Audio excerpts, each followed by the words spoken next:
जय विजय एवरीवन।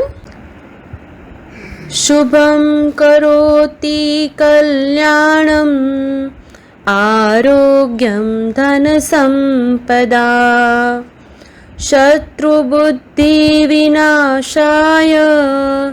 दीपं ज्योति नमोस्तुते।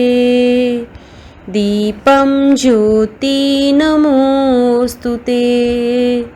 दीपं ज्योति नमोस्तुते।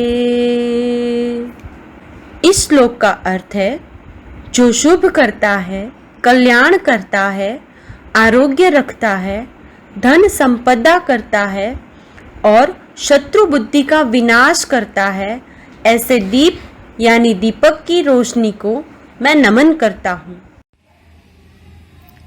जय विजय बच्चों, आज हम पढ़ेंगे हमारी जो परिवेश की बुक है, परिवेश की पुस्तक का पाठ 12 परोपकारी शतपत्र।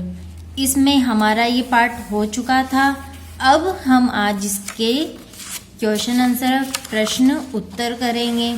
तो प्रश्न उत्तर शुरू करने से पहले हम नए शब्द देखेंगे। नए शब्द में क्या दिखाया हुआ है? पहला अहिंसक। अहिंसा, अहिंसा का क्या मतलब होता है? हिंसा ना करने वाला। अहिंसा, हिंसा ना करने वाला। हिंसा ना करने वाले का क्या अर्थ होगा? जो किसी के ऊपर लड़ाई झगड़ा नहीं करता हो, किसी से मारपीट नहीं करता हो, किसी को तकलीफ नहीं देता हो, किसी को दुख नहीं पहुंचाता हो, वो कौन होता है? हिंसा करने वाला। हिंसा मतलब अच्छे कार्य करने वाला अहिंसक होता है। और हिंसा करने वाला कौन सा होता है? जो हिंसा करता है। हिंसा करना मतलब किसी से लड़ाई झगड़ा करना, किसी को मारना, पीटना, उसको तकलीफ देना, दर्द पहुंचाना, ये सब कौन होता है? हिंसा देने वाला हिंसक होता है। और हिंसा ना करने वाला तो आप समझ ही गए होंगे। परोपकारी। परोपकारी, दूसरों पर उपकार करने वाला। परोपकारी मतलब दूसरों पर उपकार करने वाला, दूसरों की मदद करना, दूसरों की सहायता करना। वह कौन होता है? परोपकारी, जो हमेशा दूसरों की मदद करता है। जब भी उन्हें कोई तकलीफ होती है तो हमेशा उनकी हेल्प करना, मदद करना। अब आता है यहाँ दयालु। दया करने वाला। दयालु का मतलब होता है दया करने वाला, मदद करने वाला।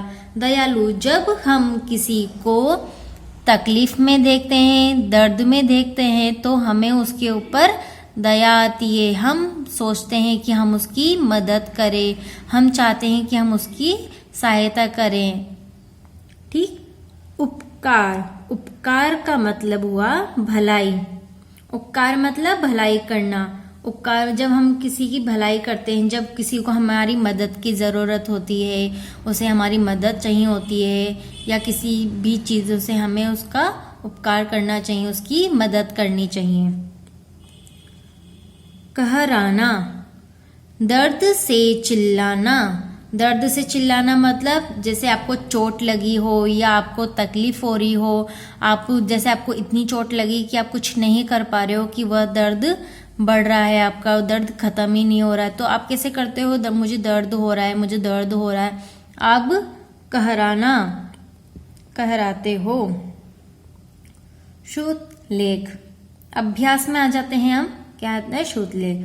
तो यहाँ पे कुछ ऐसे शब्द हैं जो कठिन होते हैं, कुछ अलग तरह से होते हैं, जो हम हमारी दिनचर्या, हमारा जो प्रत्येक दिन का जो एक होता ना, कि हम जो नॉर्मल शब्द यूज करते हैं, साधारण शब्द जो सिंपल भी होते हैं, बोलने में आसान भी होते हैं।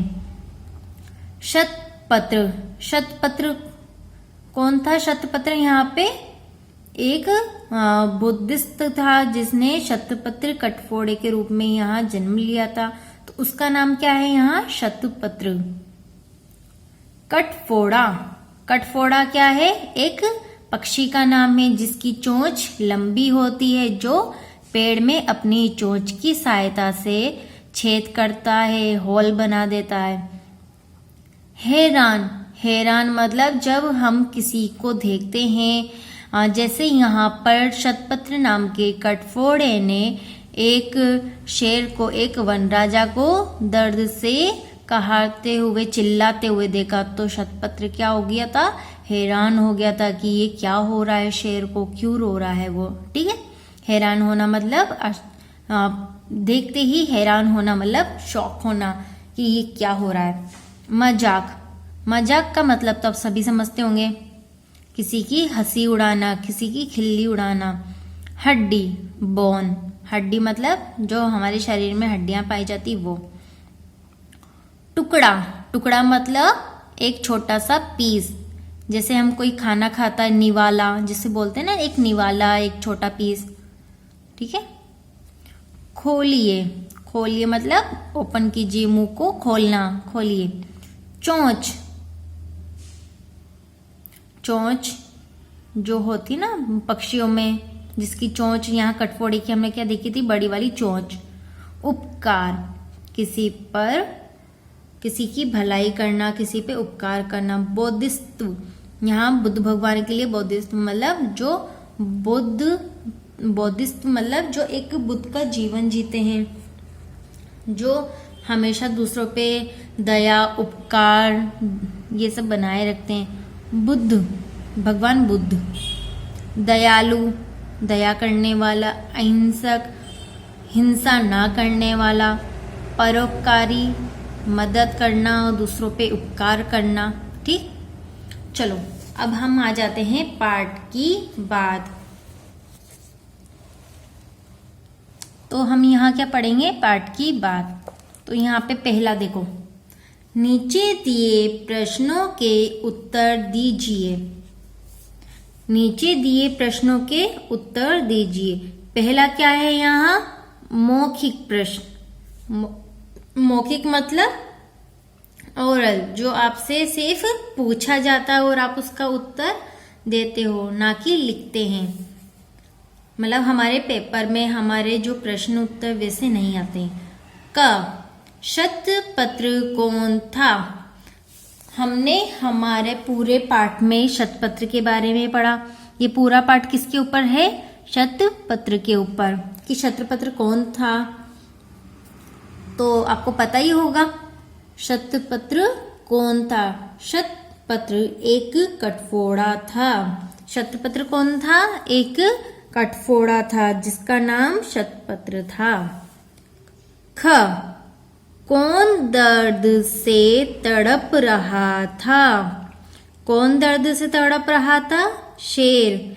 तो यहाँ आप क्या लिखोगे, शेर दर्द से तड़प रहा था। या फिर आप जब वाक्य बोलोगे पूरा, जब आप वाक्य में आंसर दोगे तो कैसे बोलोगे आप, शेर दर्द से तड़प रहा था। यहाँ भी ऐसे लिखते हो, वन राजा शेर दर्द से तड़प रहे थे। ग, शेर ने किसका शिकार किया था। शेर ने हिरण का शिकार किया था। चलो अब आते हैं हम लिखित प्रश्न पर। लिखित प्रश्न का पहला क्या है, क। क में देखिए क्या क्वेश्चन दिया हुआ आपको, क्या प्रश्न दिया हुआ है। शतपत्र दूसरे जंगल में क्यों चला गया। कटफोड़, क्यों चला गया था, कटफोड़े शतपत्र का मजाक उड़ा रहे थे। शतपत्र को उनका मजाक अच्छा नहीं लगा, इसलिए वह दूसरे जंगल में चला गया। क्यों गया था, क्योंकि दूसरे जो कटफोड़े थे उसका मजाक बना रहे थे, उसके ऊपर हंस रहे थे, इसलिए उसे अच्छा नहीं लगा और वह दूसरे जंगल में चला गया। ख, शेर ने दर्द का क्या कारण बताया। शेर ने दर्द का क्या कारण बताया। चलो, शेर ने बताया कि मेरे गले में हड्डी का टुकड़ा फंस गया है, ना वह अंदर जा रहा है, ना वह बाहर आ रहा है। उसी के कारण मैं दर्द से तड़प रहा हूं। ठीक, समझ में आ गया ना। अब आता है ग। शतपत्र क्या खाता था और क्यों? शतपत्र क्या खाता था और क्यों खाता था? शतपत्र केवल फल, फूल और पत्ते ही खाता था, क्योंकि उसे अपनी भूख मिटाने के लिए किसी को मारना अच्छा नहीं लगता था। शतपत्र केवल फल, फूल, पत्ते ही खाता था। ठीक है, चलो नेक्स्ट आता है घ। घ वाले में हम देखेंगे घ। शतपत्र ने शेर का दर्द किस प्रकार दूर किया?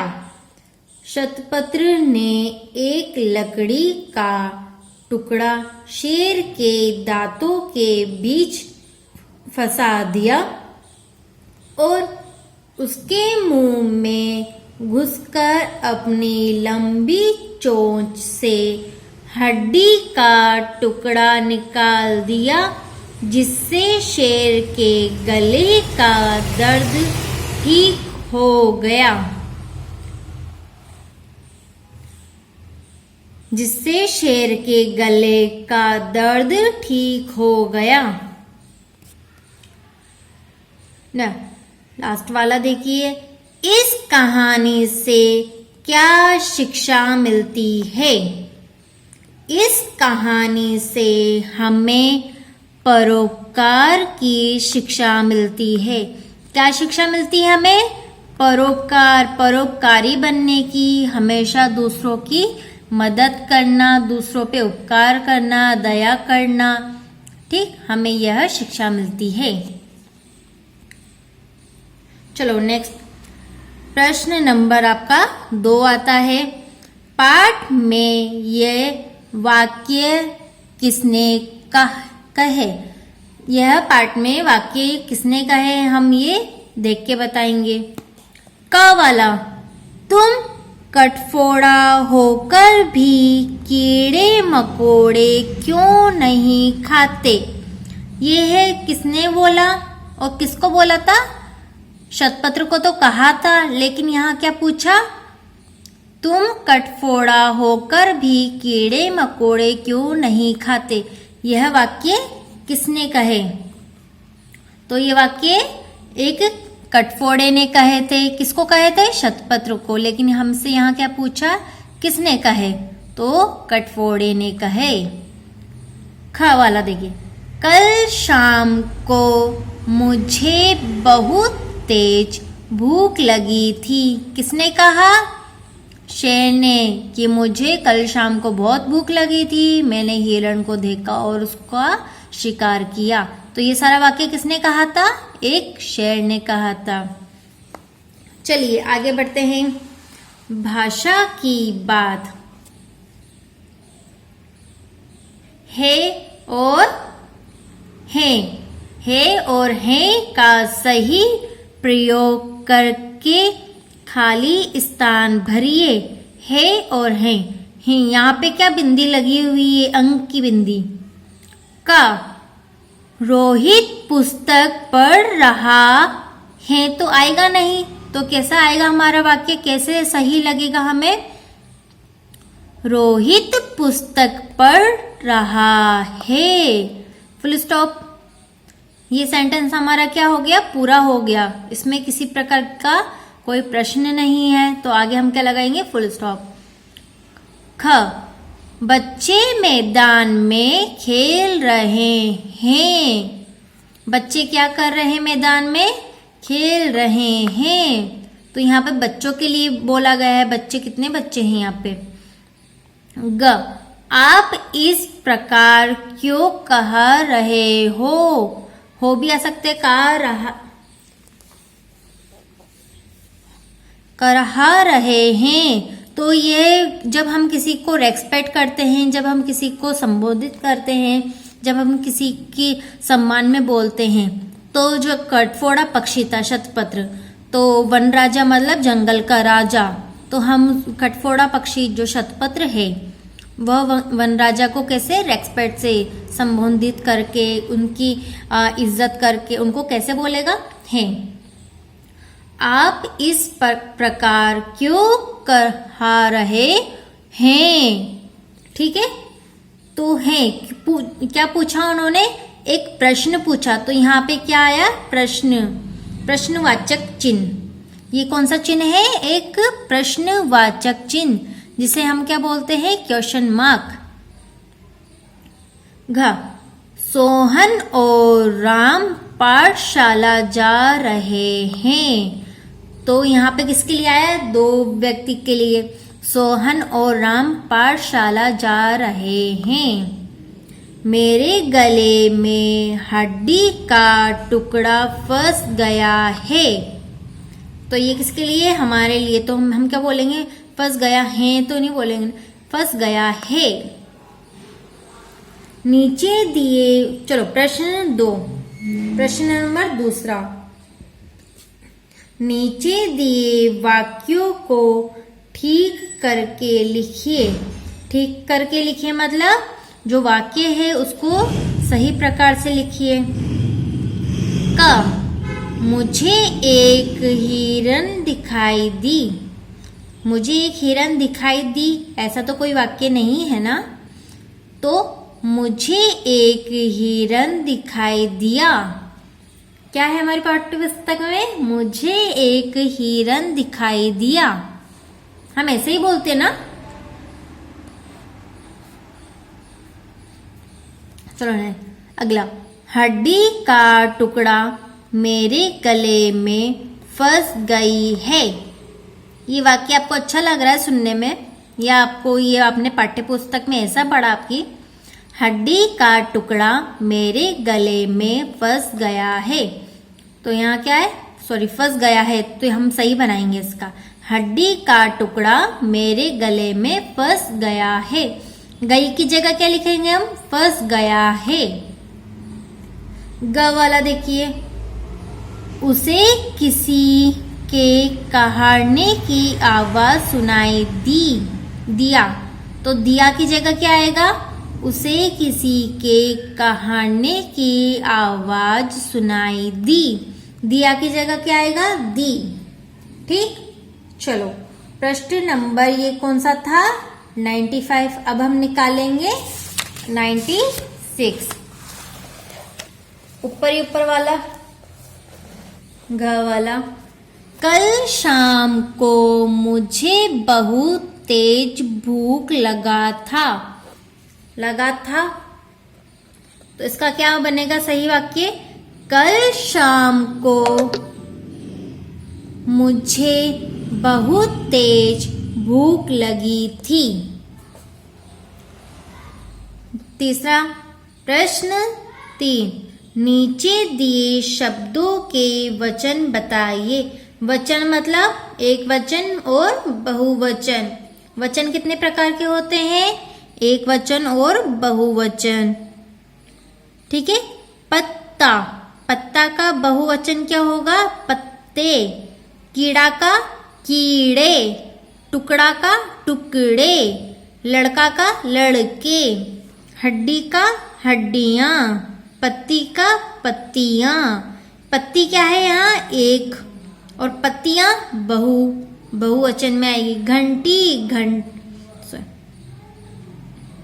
घाटी घाटियां, लकड़ी लकड़ियां। जो चित्र, प्रश्न नंबर 4, जो चित्र का नाम नहीं है उसके सामने क्रॉस का चिन्ह लगाइए। तो ये चित्र कौन सा है, चित्र कौन सा दिया हुआ है आपको, देखिए अपना चित्र देखिए, आपको चित्र दिया हुआ है एक जंगल का। जंगल में क्या है, यहाँ पेड़ पौधे हैं, हरी भरी घास है, तो यहाँ जंगल का चित्र दिया गया। पहला है जंगल, सरिता, वन। अरे तो यहाँ पे ये क्या दिया हुआ है, जंगल के पर्यायवाची दिए गए हैं। तो पर्यायवाची जंगल का क्या हुआ, जंगल, वन, अरहन। तो यहाँ सरिता, सरिता किसके लिए आता है, नदी, तालाब, झरने जो होते हैं ना, हाँ, तो सरिता नहीं होगा। तो इस पे हम क्या करेंगे, क्रॉस लगा देंगे। अब दूसरा देखिए, यहाँ क्या है, एक पक्षी। तो पक्षी का क्या है होगा, पर्यायवाची, पक्षी, खग, गाय, पंछी। पक्षी, खग, गाय, पंछी। तो गाय दिख रही है आपको, ये नहीं ना, तो हम क्या करेंगे, गाय के ऊपर क्रॉस लगा देंगे। यहाँ कौन है, एक शेर। शेर, गज, केसरी, सिंह।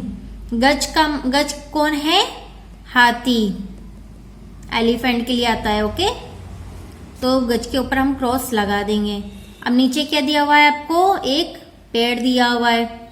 पेड़, पदम, तरु, विजन। तो यहाँ पे क्या है, ये तीनों पर्यायवाची है एक पेड़ के, तो इसके ऊपर हम क्रॉस लगा देंगे। चलो नीचे आते हैं। अब क्या है ये, प्रश्न नंबर 5। नीचे दिए शब्दों में वर्ण विच्छेद लिखिए, देखिए, समझाइए और लिखिए, समझिए। लकड़ी, लकड़ी में सबको अलग अलग करिए पहले। सभी जो शब्द हैं हमारे वो अलग अलग। ला हलंत प्लस आ प्लस का हलंत प्लस आ प्लस न प्लस ई।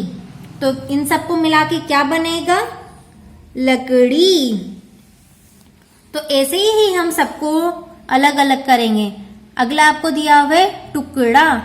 ट हलन प्लस ऊ क्यों लिखा है यहाँ पे, क्योंकि ट में छोटी ऊ की मात्रा है। तो जब हम अलग करेंगे तो यहाँ पे कौन सा आएगा, छोटा ऊ। प्लस का हलन, का दिया हुआ है आपको, प्लस आ।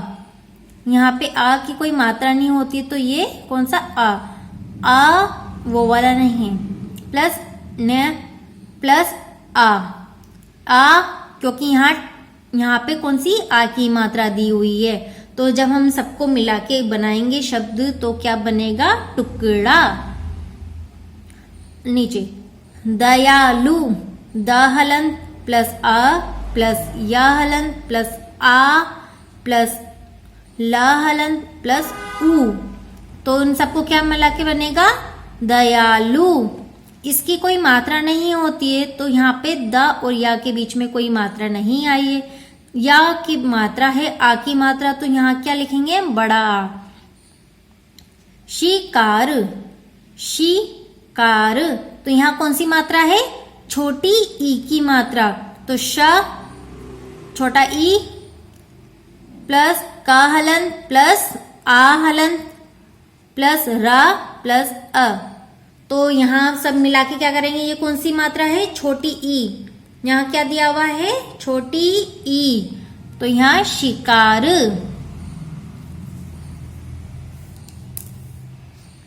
तो ये हो गया हमारे प्रश्न उत्तर।